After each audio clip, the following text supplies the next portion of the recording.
नमस्कार दोस्तों। हम लोग प्रोफेसर इम्तियाज अहमद जी के द्वारा लिखी गई बुक बिहार एक परिचय से बिहार के इतिहास को समझ रहे हैं। अभी तक हम लोग इस बुक से टोटल 4 चैप्टर कवर कर चुके हैं 8 वीडियोज में, जिसका लिंक आपको आई बटन पर दिख रहा होगा। आज हम लोग इस बुक से 5वां चैप्टर जो जैन धर्म से रिलेटेड है, जिसमें टोटल 11 क्वेश्चन है। इस चैप्टर में कितने क्वेश्चन है? 11 क्वेश्चन है। इस 11 क्वेश्चन को हम लोग डिस्कशन करने के लिए जा रहे हैं। टॉपिक का नाम क्या है? जैन धर्म। तो चलिए स्टार्ट करते हैं जैन धर्म को। जैन धर्म से रिलेटेड जो पहला क्वेश्चन है, जैन धर्म के वास्तविक संस्थापक एवं 24वें एवं अंतिम तीर्थंकर महावीर का जन्म कहाँ हुआ था? तो यहाँ पर क्वेश्चन में क्या लिखा है? वास्तविक संस्थापक। अगर ये पूछा जाता है जो जैन धर्म के संस्थापक कौन है, तो जैन धर्म के संस्थापक तो हम लोग ऋषभ देव को मानते हैं। जैन धर्म के संस्थापक किसको मानते हैं? ऋषभ देव को मानते हैं। लेकिन वास्तविक संस्थापक किसको मानते हैं? हम लोग महावीर को मानते हैं, जो 24वें तीर्थंकर है। इनका जन्म कहां पर हुआ है? इनका जन्म हुआ है कुंडग्राम में। कुंडग्राम आपको वैशाली बज्जी महाजनपद के अंतर्गत आता था। यहाँ पर जो ऑप्शन दिया गया है उस ऑप्शन को भी थोड़ा देख लेते हैं। पावा, पावा कहां पर है? मल्ल महाजनपद। पावा आपको मल्ल महाजनपद की एक राजधानी थी। मल्ल महाजनपद की 2 राजधानियां थी। मल्ल महाजनपद की 2 रानियां, एक पावा, दूसरी कुशीनारा। लुम्बिनी में महात्मा बुद्ध का जन्म हुआ है। लुम्बिनी में महात्मा बुद्ध का जन्म हुआ। तो यहाँ जो ये बीच का ऑप्शन सी है, ये इसका आंसर हो जाएगा। जैन धर्म के वास्तविक संस्थापक एवं 24वें एवं अंतिम तीर्थंकर महावीर का जन्म कहाँ हुआ था? तो कुंडग्राम में। महावीर का बचपन का नाम क्या था? वर्धमान था। महावीर के बचपन का नाम क्या दिया गया है? वर्धमान। महावीर को वर्धमान के अलावे और भी कई नामों से जाना जाता था।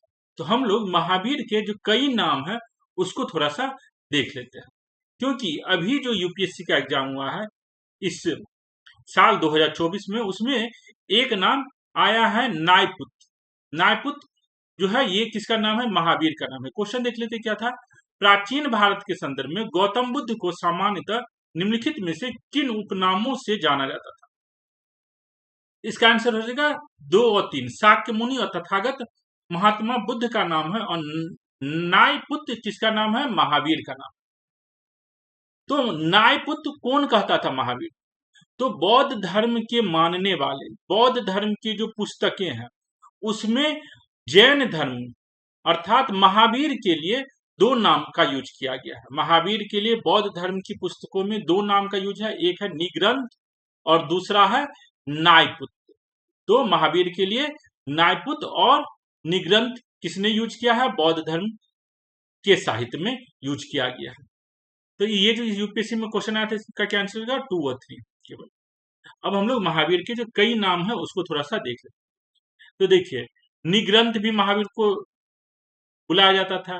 नाट्यपुत्र, नाट्यपुत्र या न्यायपुत्र भी बोला जाता था। ये कौन बोलते थे आपको? बुद्ध धर्म के लोग। ना निग्रंथ और नाट्यपुत्र। निग्रंथ मतलब कोई भी ग्रंथि नहीं, कोई भी बंधन नहीं, क्योंकि जो महावीर के बारे में बोला जाता है वे नंगे और संसारिक बंधनों से मुक्त थे। इसके अलावा देखिए, न्यायपुत्र इनको क्यों बोला जाता था? तो न्यायपुत्र क्यों बोला जाता था ये समझना। निग्रंथ का तो मतलब आपको समझ में आ गया। जो महावीर को निग्रंथ क्यों कहा जाता है? कोई ग्रंथि नहीं। ग्रंथि मतलब होता है गांठ। कोई गांठ नहीं था महावीर के जीवन में, महावीर की शिक्षा में। लेकिन इनको न्यायपुत्र क्यों कहा जाता था? ये थोड़ा सा कॉम्प्लेक्स है, इसको थोड़ा सा अच्छी तरह से जान लीजिए। महावीर जिस ग्रुप से बिलोंग करते थे, जिस ट्राइब से बिलोंग करते थे, जिस वंश से बिलोंग करते थे, उसको जैंत्रिक जैंत्रिक ट्राइब कहा जाता था, जैंत्रिक क्षत्रिय। इसी जैंत्रिक जो है, इसी जैंत्रिक में से ये जे जो है ये साइलेंट कर दिया गया बुद्ध के लिटरेचर में, और उसको न्याय बोला गया है। नाट्य या न्याय, नाट्य नटा या न्याय। तो यही जो नाटा या न्याय है, इसी से आपको नाय पुत्र शब्द बना है। नाय पुत्र, नाया या नाटा या जांत्री। तो ये नाया क्यों महावीर के लिए यूज हुआ है, नट्टा क्यों यूज हुआ है, जैंत्री क्यों यूज हुआ है, क्योंकि इनका जो वंश है जैंत्री क्षत्रिय, जैंत्री से ही ये न्याय नाया या नाट्य शब्द का व्युत्पत्ति हुआ है। इसलिए Mahavir called Nataputra as he was scion of Nata clan, क्योंकि वो नाटा वंश के से बिलोंग करते थे। जैसे महात्मा बुद्ध को हम लोग शाक्य मुनि कहते, क्योंकि महात्मा बुद्ध शाक्य वंश से बिलोंग करते। तो ये थोड़ा सा हम आपको बताएं जो महावीर के लिए नायपुत्र नाटपुत्र भी शब्द क्यों यूज होता था। इसके अलावा महावीर को जो हम लोग जानते हैं नाम क्या था, वर्धमान। उसके अलावा महावीर का और क्या नाम है, शर्मन या महावीर, जो सबसे ज्यादा फेमस महावीर भी है।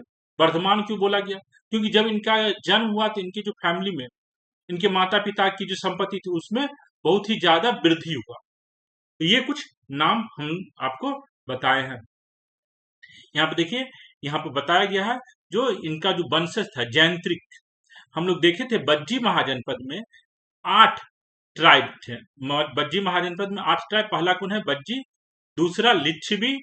तीसरा कौन था, जैंत्रिक। चौथा कौन था आपको, विदेह। पांचवा भोग। छठा उग्र। सातवां इक्ष्वाकु। आठवां कौन है, कौरव। तो ये 8 जो ट्राइब है, इसमें आपको हमारे एग्जाम पर्पस के लिए जो सबसे इंपॉर्टेंट था वो था जैंत्रिक। जैंत्रिक क्योंकि इसी ट्राइब से महावीर बिलोंग करते हैं, जैंत्रिक ट्राइब से ही महावीर बिलोंग करते थे। चलिए हम लोग नेक्स्ट क्वेश्चन देखते हैं। महावीर के जन्म स्थल कुंडग्राम बिहार के किस जिले में। तो महावीर का जो जन्म स्थान है कुंडग्राम बिहार के किस जिले में आता है, तो वैशाली में। अभी वैशाली में आता है, ये मुंगेर में नहीं है। मुंगेर आपको दक्षिण बिहार हो गया। चंपारण में नहीं है, ये उत्तर बिहार है। पटना दक्षिण बिहार है। तो कुंडग्राम कहां पर है, वैशाली में है। तो महावीर का जन्म कहां था, Kundagram. Kundagram is situated in Vaishali district of Bihar. Mahavir was born here. Mahavir कहां जन्म लिए थे, कुंडग्राम में जन्म लिए थे। थोड़ा सा मैप देख लेते हैं। देखिए ये बिहार का मैप है, बीच से गंगा नदी जा रही है। देखिए ये बीच से गंगा नदी, नीचे पाटलिपुत्र है, ऊपर में वैशाली यहाँ पर है, और यहीं पर क्या है, कुंडग्राम है। ये कुंडग्राम, यहीं पर आपको महावीर का जन्म हुआ था। नेक्स्ट क्वेश्चन, महावीर स्वामी के पिता सिद्धार्थ का संबंध था। महावीर स्वामी के पिता सिद्धार्थ का संबंध था सारनाथ से। सारनाथ से महावीर के जो स्वामी के जो पिताजी हैं उनके नाम क्या है, महावीर स्वामी के पिताजी का नाम है सिद्धार्थ। महावीर स्वामी के पिताजी का क्या नाम है, सिद्धार्थ। और महावीर स्वामी के माताजी का क्या नाम है, त्रिशला। याद रखिएगा, पिता का नाम सिद्धार्थ और माता का नाम क्या है, त्रिशला।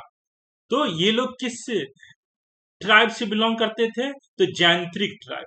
और जैंत्रिक ट्राइब जो था ये किस महाजनपद से बिलोंग करता था, तो जैंत्रिक ट्राइब जो है बज्जी महासंघ से बिलोंग करता था। हम लोग अभी पिछले स्लाइड में देखे हैं, जो बज्जी संघ या बज्जी महाजनपद के 8 सदस्य थे, 8 ग्रुप था। उसमें से एक ग्रुप था जैंत्रिक, एक ग्रुप था जैंत्रिक। जिस जैंत्रिक ग्रुप का जो लीडर था, राजा था, वो था सिद्धार्थ। और इसी सिद्धार्थ का बेटा हुआ कौन, महावीर। तो महावीर स्वामी के पिता सिद्धार्थ का संबंध था बज्जी संघ। कपिल वस्तु से किनका है, महात्मा बुद्ध का। विदेह जो है बज्जी संघ का ही एक सदस्य है। सारनाथ महात्मा बुद्ध रिलेटेड है सारनाथ से। सारनाथ में महात्मा बुद्ध जो है अपना प्रवचन अपने 5 शिष्यों को डियर पार्क, हिरन पार्क में देते हैं। तो इस तरीके से हम देखते हैं जो महावीर स्वामी के पिता सिद्धार्थ का संबंध जो है किससे है, तो बज्जी संघ से। इसका आंसर क्या रहेगा, बज्जी संघ। सिद्धार्थ बज्जी संघ के एक गणराज कुंड ग्राम के साइत्रिक क्षत्रियों का प्रमुख था। इसका आंसर जो यहाँ पर लिखा है, कुंडग्राम गांव का नाम है। यहाँ पर जो ट्राइब था उस ट्राइब का क्या नाम है, जैंत्रिक। देखिए जैंत्रिक, इसी जे को साइलेंट कर दिया गया है महात्मा बुद्ध के फॉलोअर के द्वारा, और इसे नाट्य या न्याय पुत्र भी क्या कहा गया है महावीर के लिए।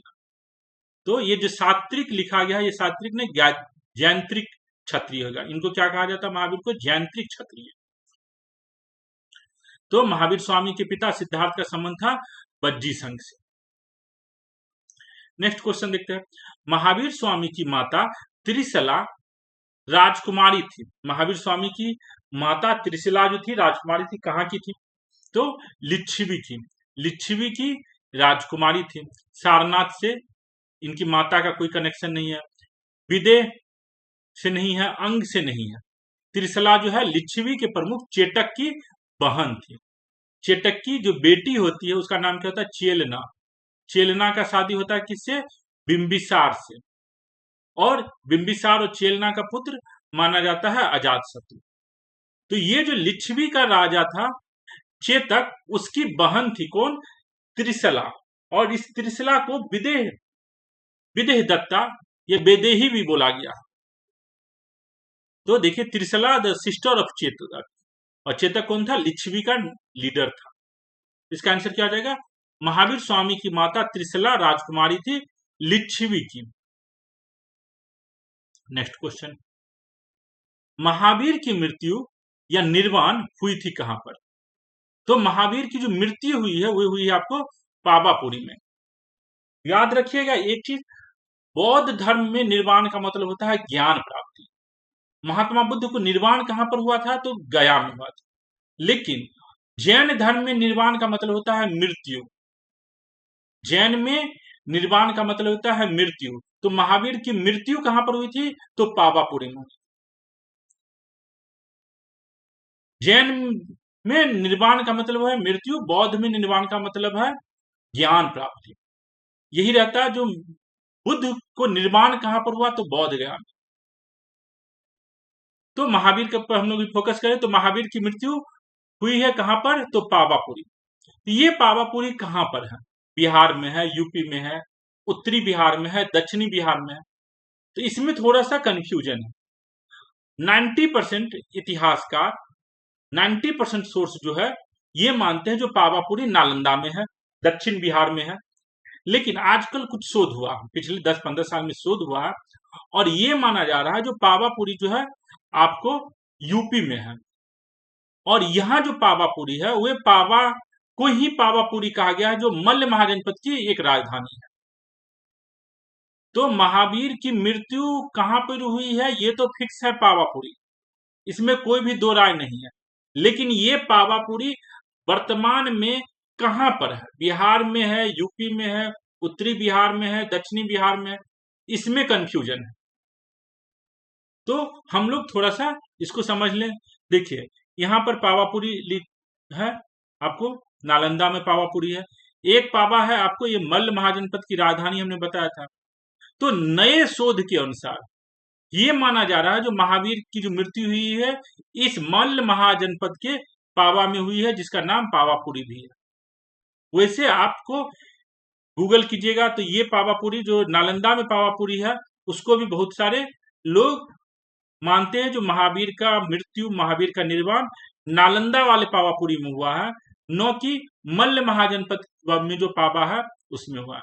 लेकिन अभी नवीनतम शोध के आधार पर बहुत सारे विद्वान जो है इस पावा को, जो यूपी में है, इस पावा को महावीर का मृत्यु का स्थान मानते हैं। तो ये भी डिबेट आपको मालूम होना चाहिए। एग्जाम पर्पस में आप देख लीजिएगा, आपको अगर नालंदा वाला ही ऑप्शन है तो नालंदा वाला पावापुरी आंसर मान दीजिएगा। तो महावीर की मृत्यु निर्वाण कहां हुई थी? पावापुरी में। नेक्स्ट क्वेश्चन, ये तो हम लोग देख ही लिए पावापुरी का लोकेशन। अब जो है 4 क्वेश्चन ये है। प्रथम जैन संगति, जो फर्स्ट वो जैन काउंसिल हुआ था। हम लोग के इतिहास में 2 जैन काउंसिल को पढ़ना है, 2 जैन काउंसिल को पढ़ना है, जैन संगति को पढ़ना है। तो ये जो जैन संगति हुई थी, प्रथम जैन संगति, ये कब हुआ था, किसके शासनकाल में हुआ, उसकी अध्यक्षता किसने की थी, उस जन संगति से क्या फल प्राप्त हुआ, क्या परिणाम निकला। तो ये टॉपिक पर 4 क्वेश्चन बनता है। तो हम लोग देखते हैं प्रथम जैन संगति का आयोजन कहां हुआ था। तो प्रथम जैन संगति का आयोजन हुआ था पाटलिपुत्र। प्रथम जैन संगति का आयोजन किसके शासनकाल में हुआ था? तो याद रखिएगा, प्रथम जैन संगति का आयोजन चंद्रगुप्त मौर्य के शासनकाल में हुआ था। ये कब माना जाता है? 300 बीसी में प्रथम जैन संगति हुआ था। प्रथम जैन संगति की अध्यक्षता किसने की थी? तो प्रथम जैन संगति की अध्यक्षता किया है स्थूलभद्र ने। स्थूलभद्र ने। उसके बाद प्रथम जैन संगति का आयोजन पाटलिपुत्र में हुआ था, जिसमें कार्य हुए क्या? तो जैन धर्म ग्रंथों को अंतिम रूप से संकलित कर लिपिबद्ध किया गया। जैन धर्म के महत्वपूर्ण 12 अंगों का प्रणयन किया गया और जैन धर्म जो है 2 भाग श्वेतांबर और दिगंबर में विभाजन हुआ। तो इसका आंसर क्या हो जाएगा? सी। तो दोनों बातें सही हैं। हम लोग अब थोड़ा सा इसको डिटेल ढंग से प्रथम जैन संगति को देख लेते हैं। देखिए, फर्स्ट जैन काउंसिल जो है कब हुआ है? 300 बीसी में हुआ है। कहां पर हुआ है? तो पाटलिपुत्रा में हुआ है। ये कहां पर हुआ है? पाटलिपुत्रा में हुआ। चेयरमैन अध्यक्षता कौन कर रहा था? तो स्थूलभद्र। स्थूलभद्र कौन है? स्थूलभद्र जो है आपको, जो जैन 2 भाग में बटा था, एक था दिगंबर और एक था श्वेतांबर। श्वेतांबर जो उजले रंग के वस्त्र पहनते उसको श्वेतांबर कहते। दिगंबर जो कोई भी वस्त्र धारण नहीं करते। तो जो श्वेतांबर थे, श्वेतांबर के जो लीडर थे उस वे कौन थे? आपको स्थूलभद्र। और दिगंबर के जो लीडर होते हैं वे है भद्रबाहु। तो भद्रबाहु जो है वे आपको चंद्रगुप्त मौर्य के साथ साउथ इंडिया में संलेखना पद्धति से अपना शरीर त्याग कर देते हैं। चंद्रगुप्त मौर्य भी संलेखना पद्धति अर्थात भूखे प्यासे रहकर अपने शरीर का त्याग करके मृत्यु प्राप्त करते हैं। तो स्थूलभद्र जो है आपको श्वेतांबर जो ग्रुप है जैन का उसके लीडर थे। यही इसी स्थूलभद्र के द्वारा की अध्यक्षता में प्रथम जैन काउंसिल हुआ था। और इसको जो राजा प्रश्रय दिया, सपोर्ट दिया, तो वो कौन है? चंद्रगुप्त मौर्य। और इसी फर्स्ट जैन काउंसिल में क्या डेवलप किया गया? 12 अंग। महावीर के द्वारा जो प्रवचन दिया गया, महावीर के द्वारा जो बातें बताई गई थी, उसको 12 अंग में डिवाइड करके लिखा गया। तो यही है first Jan council. Chandragupta Maurya का टाइम क्या है? 321 से 298 ईसा पूर्व। तो 300 बीसी जो है इसी के चंद्रगुप्त मौर्य के टाइम में ही आया। तो 300 बीसी में ही, अर्थात जब फर्स्ट जैन काउंसिल हुआ उसके 2 साल के बाद चंद्रगुप्त मौर्य जो है का देहांत हो जाता है। चंद्रगुप्त मौर्य जो है अपनी गद्दी छोड़ देता है। यहां पर लेते, मौर्य राजवंश का संस्थापक चंद्रगुप्त मौर्य था, जिसने मगध सम्राट धनानंद को पराजित कर सत्ता पर आसीन हुआ था। चंद्रगुप्त मौर्य जैन था। उसके शासनकाल के दौरान, यहां लिखा है उसके शासनकाल के दौरान ही प्रथम जैन संगति का आयोजन पाटलिपुत्रा में जैन आचार्य स्थूलभद्र की अध्यक्षता में हुई थी। इस संगति के पश्चात 14 पूर्वों के स्थान पर 12 अंगों की रचना की गई, जो पाटलिपुत्र वाचना के नाम से भी जाना जाता है। इसके पश्चात ही जैन धर्म में विचारों को लेकर श्वेतांबर और दिगंबरों में विभाजित। तो ये जो फर्स्ट जैन काउंसिल हुआ, इसी में आपको जैन धर्म जो है श्वेतांबर और दिगंबर में विभाजित हो गया था। जो श्वेतांबर है वे आपको उजला वस्त्र पहनते हैं और जो दिगंबर है वे नग्न रहते हैं। दिगंबर जो है वे अपने शरीर पर कोई भी झोला या कुछ भी नहीं रखते, वो दिन में एक ही बार भोजन करते दिगंबर।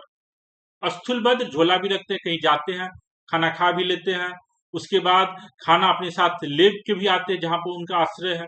लेकिन दिगंबर बहुत ही कठिन जीवन जीते हैं। एक बार जहां भी गए वहां पर भोजन किया, अपने साथ कोई भोजन भी नहीं लाना। तो दिन में एक ही बार भोजन करते हैं, नंगे पांव चलते हैं, वस्त्र का कोई भी धारण नहीं करते हैं। श्वेतांबरों का मानना था जो महावीर शादीशुदा है, दिगंबरों का मानना है महावीर की शादी नहीं हुई है। तो जैन धर्म की जो परंपरा है उसमें जो कहानियां बताई गई है उसमें भी श्वेतांबर और दिगंबरों के बीच में मतभेद।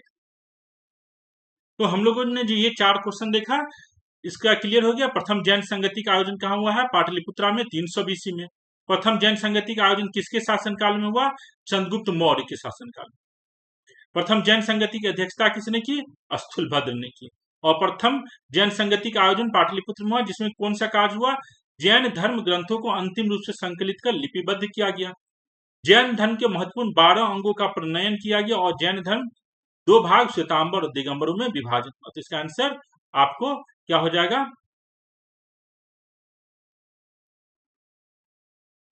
इसका आंसर आपको उत्तर उपयुक्त ए और बी दोनों होगा। इसमें आंसर क्यों बी दिया गया है?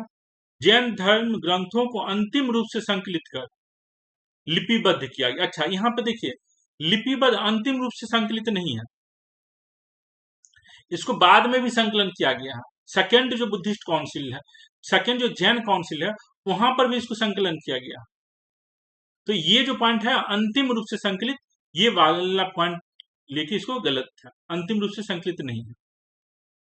तो जैन धर्म के महत्वपूर्ण 12 अंगों का प्रणयन किया गया है और जैन धर्म 2 भाग श्वेतांबर और दिगंबर में विभाजन हुआ। ये पॉइंट सही है, इसका आंसर बी ही होगा और सही है।